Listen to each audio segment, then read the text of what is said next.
네, 시청자 여러분 안녕하십니까? 반갑습니다. 안종현입니다. 경매 투자를 하는 데 있어서 그 절차는 개략적으로 경매정보지에 의해서 권리 분석을 합니다. 권리 분석에서 큰 문제가 없다 그러면 두 번째, 그 경매 물건지를 방문을 하지요. 방문해서 그 물건 자체에 대한 분석, 그 주변에 지역 분석도 하고요. 해보니까 문제가 없다. 그럼 최종적으로 매각 기일날, 경매 기일이죠. 매각 기일 당일날 경매 법정을 가시는 거죠. 경매 법정 가셔가지고 입찰표를 작성을 하시는데 입찰 금액을 잘못 작성하시는 그런 경우가 간혹가다 있습니다. 이러다 보면 때로는 말이죠. 경매 투자를 하지 않은 것만 못한 그런 일이 발생될 수 있습니다. 따라서 경매 투자 활동을 통해서 입찰 보전 금액을 몰수당하지 않는 그런 방법이 궁금하신 분들은요. 본 경매 라방 75강입니다. 방송을 끝까지 시청해 보시기 바라겠습니다. 네, 고맙습니다.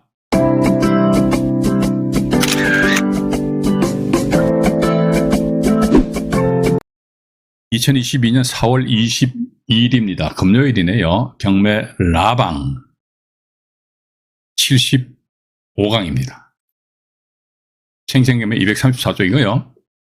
이게 보시게 되면 이제 입찰표 작성하는 데 있어서 잊어먹을 만하면 이제 신문에도 이런 뉴스가 나요. 뒤에 동그라미 하나 더 쳐가지고 말이지, 에벨레한. 예. 그래서 지금 현재 보면 요 사건 개요해가지고 수원지방법원 이 사건부터 먼저 여러분들에게 말씀을 드려보고자 합니다. 이 내용이 사실은 생생경매 교재 제가 올려놓은 자료거든요. 자료인데 좀 오래됐죠, 그죠? 오래됐는데 이게 보니까 입찰자 본인의 잘못으로 입찰 금액을 잘못 표시했다 이거죠. 잘못 표시했을 경우는 과연 그 매각 불허가 사유가 되느냐 안 되느냐, 이와 관련된 대법원 그 결정이 있습니다. 그 결정도 제가 여러분들에게 소개시켜 드릴 겸해서 먼저 이것부터 펼쳐서 말씀드릴게요. 이 사건 개요부터 먼저 보시지요. 개요를 보시니까 참내 기도 안 찹니다. 2009년도 저거 3월 달에 말이죠. 1차 감정가격이 9억 5천만 원인데, 예? 9억 5천만 원인데 53억 2,800만 원 써버렸네. 완전 이거 제가 조금 더 경매 정보지 보여드릴게요. 53억 이게 아마 뒤에다가 이 양반은 5억 3,280만 원 쓴다는 것을 막 그 전날 부부싸움 하는 것 같아. 예. 응? 부부싸움 해가지고 에이 하다 보니까 뒤에 막 헛갈리는 거야. 이 영장 하나 더 붙여보면 뭐야, 나중에 53억 2,800만 원 팍 써버렸어요. 쓰고 나서 보니까 뭐야, 뭐 난리 난 거 아닙니까? 3월 11일 날 쓰고 나서 보니까 이 낙찰자 양반이 그 날짜 뭐 오후쯤 가가지고 뭐 법원 담당 경매계가 낙찰 매각 불허가 신청을 서로 제출했어요. 제출하니까 3월 18일이면은 여기 이제 한 7일 정도 경고됐잖아요. 일단 이제 법원에서 매각 불허가 결정 내려져 버렸어요. 매각 불허가 결정 내려졌다니까요. 그러니까 이거 이제 매각 허가 불허가에 대해서 나름대로 적시항고할 수 있는 기간은 이 날짜로부터 7일 안이잖아요, 그죠? 이게 3월 24일이야. 그러니까 7일 안에 채무자 측에서 적시항고를 제기했다 이거지. 무슨 소리냐 이거지. 이게 낙찰자 본인이 입찰 금액을 지가 잘못 썼는데 왜 이걸 매각 불허가 내리냐 말이지. 불허가를 하지 말고 허가를 내라. 이런 경우는요, 매각 불허가 결정에 대해서 적시항고하잖아요. 그죠? 매각 불허가 결정에 대해서 우리가 이제 통상적으로 적시항고한다 그러면은 낙찰 금액이죠, 그죠? 낙찰 금액의 10%에 해당되는 공탁금을 걸어야 됩니다. 공탁금.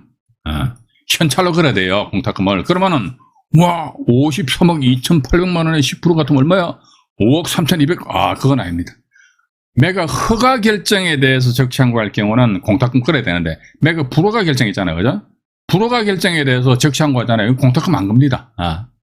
불허가 결정에 대해서 이게 왜 불허가냐 말이죠. 허가로 돌려라. 이게 공탁금 안 건다. 그렇기 때문에 채무자 입장에서는 전혀 부담이 안 되고 그냥 적시항고장만 제출을 작성해서 제출하면 된다는 것이지요. 제출해가지고 다시 이제 여기 밑으로 싹 한번 보면 이제 제 얼굴을 잠깐 치워버리겠습니다. 여기 보시면은 이제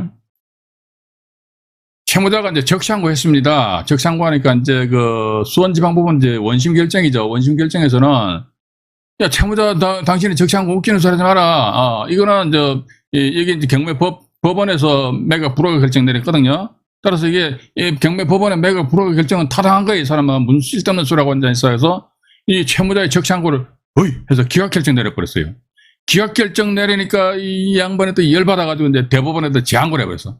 채무자가 이제 적시항고하고 기각되니까 또다시 재항고를 했는데 이게 대법원적 사건인데 조금 이따 그 대법원 결정 내용이 나오기 때문에 그것도 참조하시면 돼요.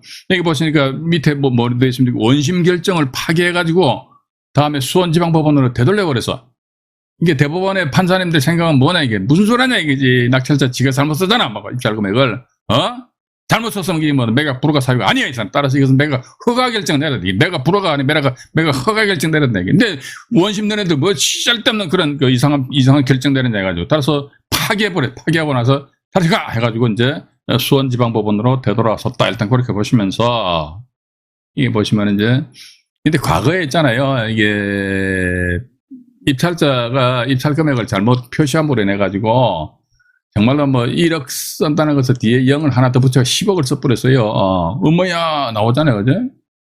그런 경우 보면은 지금 한번 제 그 생생경매 교재에도 보면은 울산지방법원 관내 물건에 있습니다. 아주 옛날 겁니다. 근데 그게 신문에 났어요. 어떻게 그러니까 그 입찰자가 입찰 금액을 잘못 표시했단 말이죠. 해가지고 엄청 큰 금액을 제시했다. 그런데 법원에서 참 한마디로 봐줘가지고 말이지 매각 불허가 결정이 났다. 웃기는 수라고 앉아있네. 그 법원에서 그건요 직권으로 봐줄 그런 사항이 아니라니까요. 그렇다면요 그러한 유형의 물건에 채권자들 아니십니까?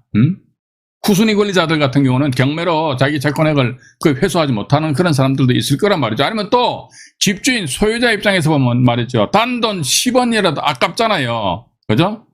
그러니까 봐가지고 그런 경우는 무슨 소리 하냐 이거지. 저 사람이 잘못 썼다 이것은 불허가 사유가 아니라 이거지. 허가 결정 내려라 이거지. 그럼 여러분도 보십시오. 1억짜리를 10억에 썼습니다. 허가 결정이 났습니다. 그럼 낙찰자 10억 납부하겠습니까? 납부 못하잖아요. 그죠? 납부 못하면 어떻게 됩니까? 입찰 보증금 10% 몰수당하죠. 그죠? 그렇게 되면 채무자 입장에서 봐가지고 채권자들한테 다 배당해주고 나서 아이고 나머지 한마디로 이제 배당 금액을 좀 적립을 시키는 것이죠. 그죠? 그래가지고 저 채권자들 다 주고 나서 남은 금액이 있다고 그때는 채무자 자기한테 배당이 된단 말이죠. 그죠? 그런 측면에 있어서 본 사건 같은 경우에 있어서도 보시다시피 법원에서 이렇게 불허가 결정이 떡 나니까 웃기는 소리하고 자빠져 앉아있는 채무자 양반이 적시하고 제기하니까 수원지법 원심 결정에서 가! 근데 대법원에서는 네가 가! 따라서 이 건 같은 이분이 53억 2,800만 원이다. 대금 납부하겠습니까? 못하겠습니까? 1차 감리가 9억 5천만 원짜리인데 대금 납부 못하잖아요. 하면 안 되지. 할 수 없고 따라서 아마도 이제 이런 경우 이제 간혹가다 경매 시장에서 보면요 지나가는 사람한테 뭐 아무런 저기 관계도 없는 사람에게 돈 몇백만 원 몇천만 원 탁 해가지고 쾌척해 주는 분들이 지금도 계속 솔차이 많이 계시다니까요.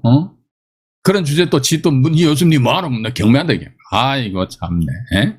이런 것도 제대로 하지도 못하면서 무슨 경매한다고 말이지. 제가 사태질 했습니다. 여러분들한테 사태질 하는 게 아닙니다. 에벨리 해가지고 입찰 금액상 뒤에다 동그라미 한 개 더 치고 말이지. 또 심지어 어떤 분도 이런 게 있어요. 우리가 입찰표 작성하는 데 있어가지고요. 아라비아 숫자 있잖아요. 아라비아 숫자는 아시죠? 그죠? 1, 2, 3, 4 이렇게 아래버 숫자잖아요. 한글로 만자 이거 쓰면 안 됩니다. 어떤 양반은 또 뭐 입찰금액 뒤에다 만자를 더 붙여버리면 만자니까요. 이게 뒤에 동그라미 하나 둘 셋 네 개 붙은 걸로 이렇게 봐버린단 말이죠. 그러다 보니까 어떤 사건 같은 경우는 1조 참 웃기지도 않아요. 1조 5천억 1조 5천억이 돼버렸어. 우와 뭔가 보니까 이 양반 보니 1억 5천만 원 쓴다는 것을 뒤에다 만자를 더 붙이는 바람에 동그라미 4개 더 붙이니까 1억 5천만 원이죠. 1억 5천만 원이잖아요. 여기다가 또 하나, 둘, 셋, 네 개 다 붙으니까 단시, 백, 천, 만, 십만, 백만, 천만, 억, 10억, 100억, 천억, 1조 5천억이잖아요. 1조 5천억이 되는 거야. 근데 우리가 눈썰매가 좀 있으신 분들은 이런 숫자가 나오지 않을 건데 이런 생각 가지실 겁니다. 왜냐면요. 입찰표를 보시게 되면요. 최대 1,000억대까지밖에 그 금액을 표시를 못해요. 그러니까 우리는 9,999만 9,999원까지 이 1조는 뭐 쓸 수가 없어요. 근데 왜 이렇게 나오냐. 뒤에 만자를 더 붙이니까 만자는 이 코너마다 0, 4개다. 이런 식으로 얼빠진 사람들도 있다니까 봐가지고 그렇게 얼빠지신 분이 제 말씀 드리면 열받으시겠죠. 너무 쉽게 말이지 그냥 안정해 지금 시키지 뭐야 하면서 근데 제가 뭐 특정인을 딱 지정해서 언급을 안 해서니까 저에 대해서 법률적으로 뭔가 조치를 못 취하시겠죠, 그죠? 이 상태에서 이제 여기 수원지법 2009라 166 결정 내용 일부를 여러분들한테 보여드리겠습니다. 이게 수원지방법원 2009라 166 결정이잖아요. 그래가지고 보니까 다 이제 올려서 말씀드릴게요. 하고 제 얼굴도 뿅 잠깐 나오고요. 이 사건 아파트의 감정가격이 조금 전에 1차 감정가 9억 5천만 원이라고 그랬잖아요. 9억 5천만 원 인정. 3차 매각기일까지 입찰자가 없었어요. 최대 매각가격이 계속 감액됐대요. 그리고 낙찰자가 입찰할 당시에 이 사건 아파트의 최저 가격은 4억 8,640만 원이었고, 또 낙찰자가 최고가 매수 신고 당시 차순위 신고 금액이 6억 800인데, 6억 800인데 말이지, 50m, 아까 얼마였습니까? 또 까먹어버렸네. 이제 돌아서만 까먹어버려요. 다 53억, 53억 2,800만 원 쓴다는 것은 이게 말이 안 된다. 말이 안 된다 해가지고 또 밑에 또 나와요. 이게 이제 수원지법 원심 결정의, 원심 법원의 결정의 내용입니다. 그래서 여기 보시니까 또 나와 있잖아요. 소외 1위 낙찰자입니다. 최고가 매수 신고 당시 요 아까 전부터 말씀드렸죠. 6억 800여만 원이고, 이 상태에서 이건 또 제 얼굴 지워버릴게요. 소외 1은 자신의 최고가 매수 신고인으로 밝혀진 직후에 입찰 가격 기재에 중대한, 당연하죠. 55억 3천 쓴다는 것은 53억 써버렸다는 게 돌아삐는 거죠. 그죠? 중대한 오기가 있었다는 이유로 매각 불허가 신청을 하였던 점 등의 재반 사정을 종합하면 이렇게 나왔어요. 그러니까 이 수원지방법원에서 이런 식으로 이제 재반 사정 이렇듯이 종합 본 거예요. 뭐 차순위 가격은 얼마고 최저 가격은 얼마였는데 말이지. 또 낙찰받고 나서 보니까 엄청 중대한 어떤 오기가 있었다는 것이. 그러니까 알고 본인은 이제 매각 불허가 신청했다 이거죠. 했기 때문에 따라서 뿅 나오죠. 이 사건 매각 불허가 결정 정당하다. 나와요. 수원지방법원 이제 이게 원심 결정입니다. 원심 결정. 원심 결정에서는 이 사건 매각 불허가 결정보다 정당하다 이렇게 나왔어요.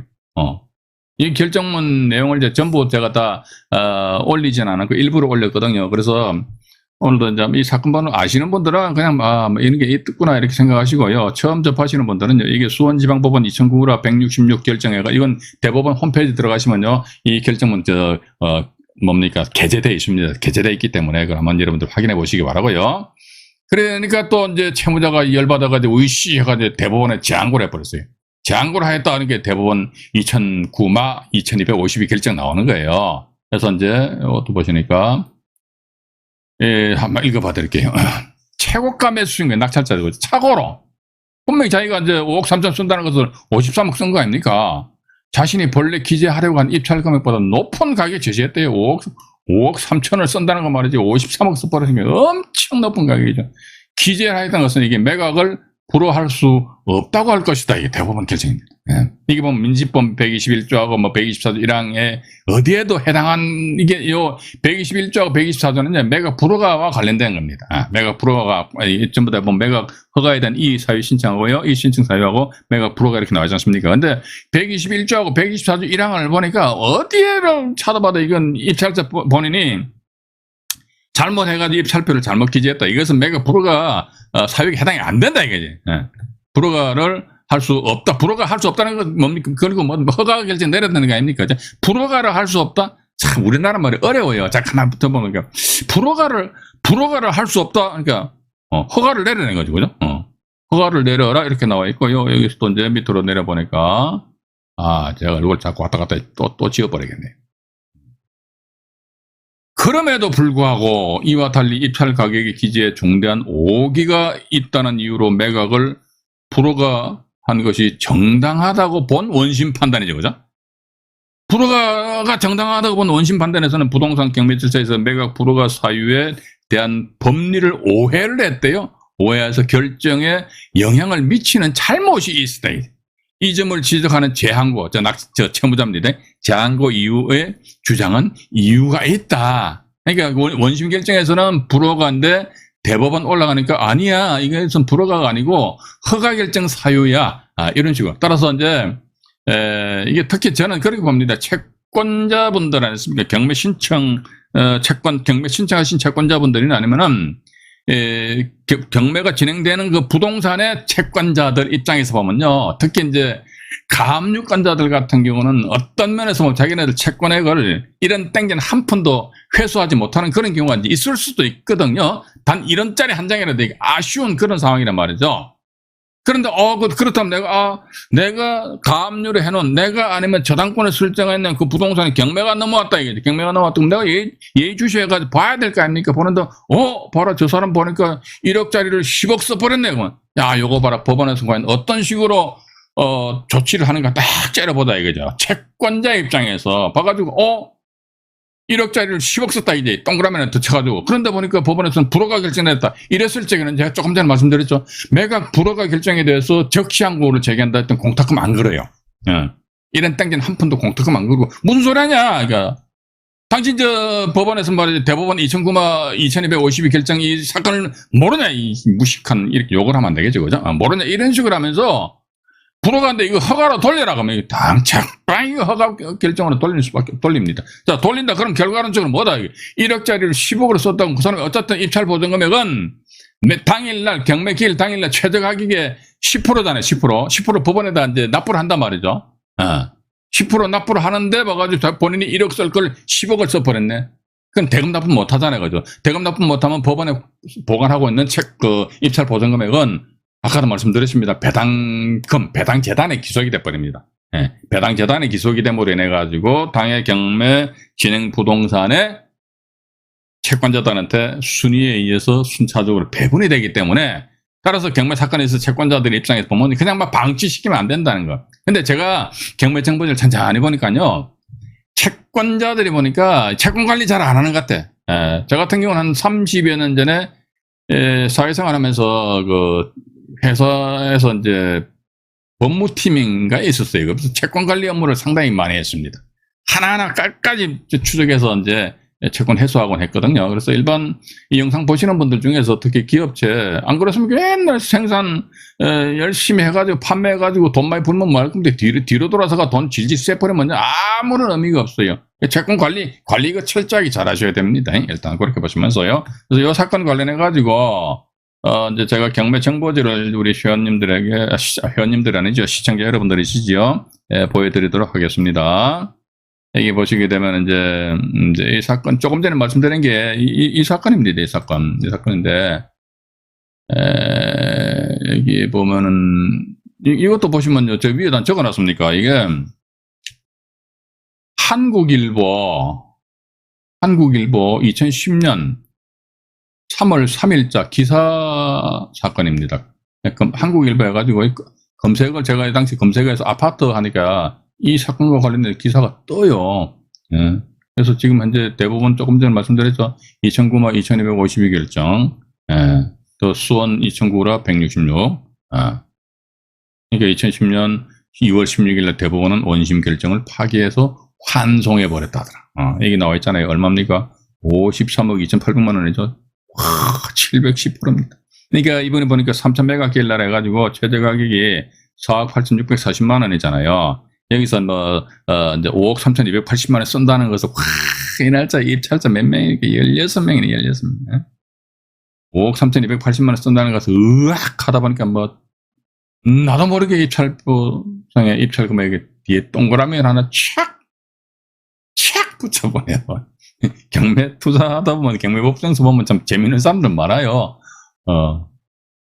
진짜 모르면서도 막 그냥 한마디로 겁을 상실한 사람들, 제가 딱 보면 아주 겁을 상실한 것 같아요. 그래서 이건 아니다. 그래서 제가 항상 말씀 안 드립니까? 급한 거 없어요. 이 경매 투자하는데 우리가 뭐 정년이 있습니까? 뭐가 있습니까? 또 여러분들 안 했습니까? 바가지 이런 영상물을 예를 들어서 우리 교육 과정에 강의를 듣게 되면 떼돈을 벌고 웃기는 소리 하지 마요. 법원 경매 이거요. 그냥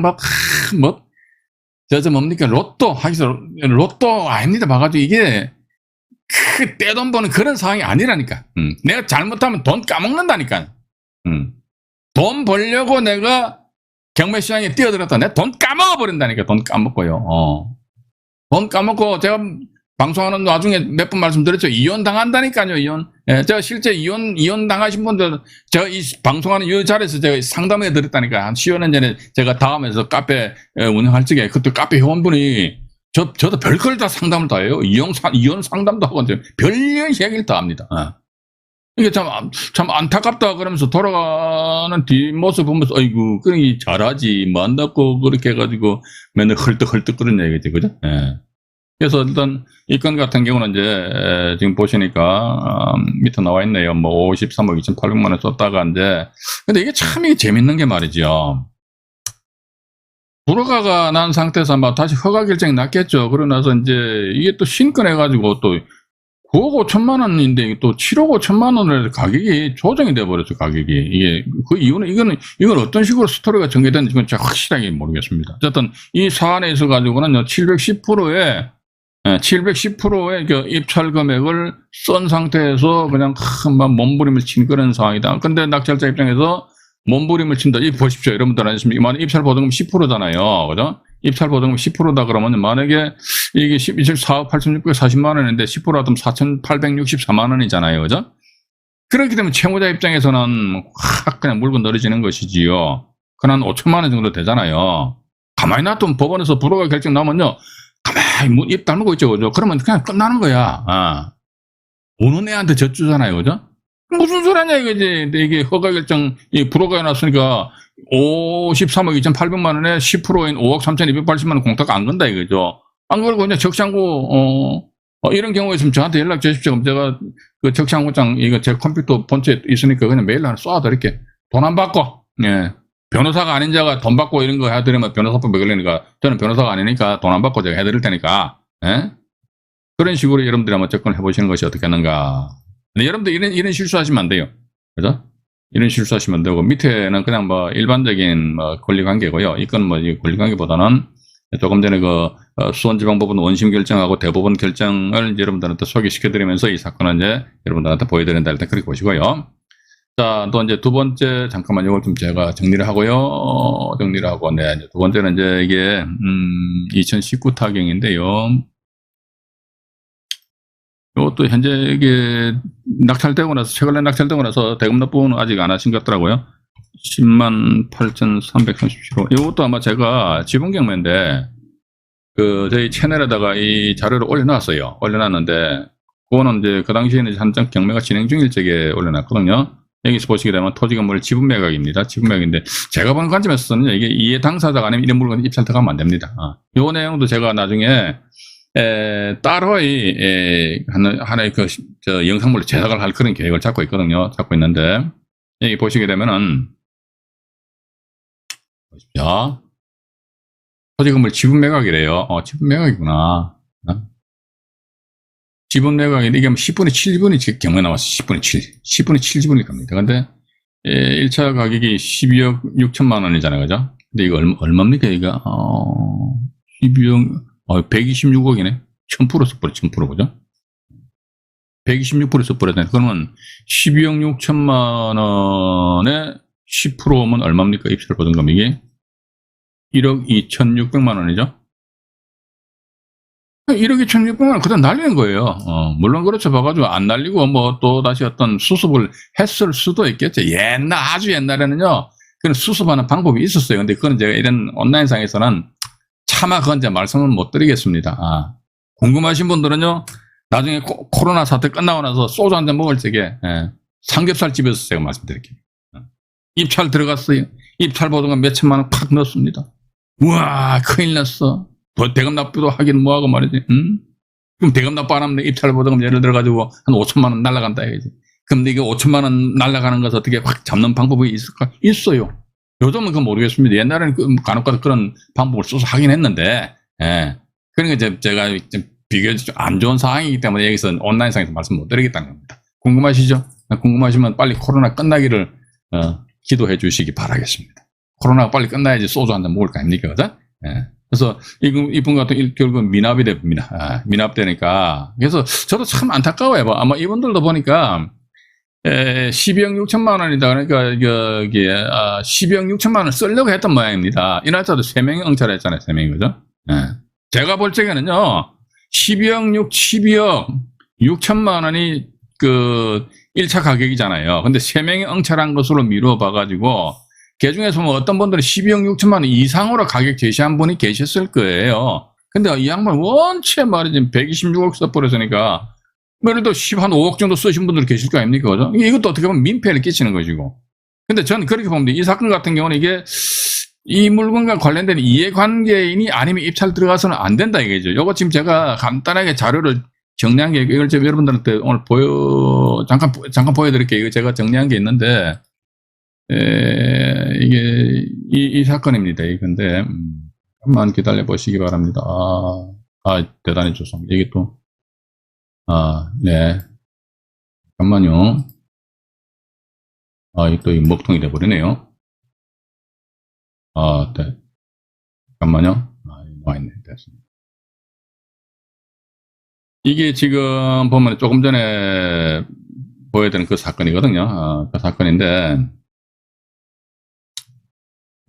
요건 지금 제가 자세하게 말씀 못 드리겠습니다. 근데 어쨌든 이 물건 같은 경우는 10분의 7지분에 대해서 경매가 이제 넘어온 그런 상황인데, 요 법원이 10분의 7지분, 이제 가등기 이전된 상태, 이분들이 만약에 본등기에 버린다면요, 낙찰자는 소유권 상실하는 그런, 그렇기 때문에 제가 조금 전에 말씀드렸습니다만은 이게 이런 물건은 이해 당사자가 아니면 입찰 들어가서는 절대로 안 되는 물건이다. 일단 그렇게만 좀 여러분들 이해를 하시고요. 이건 제가 나중에 다른 영상물로 해서 새로 여러분들에게 소개를 해드리도록 하겠습니다.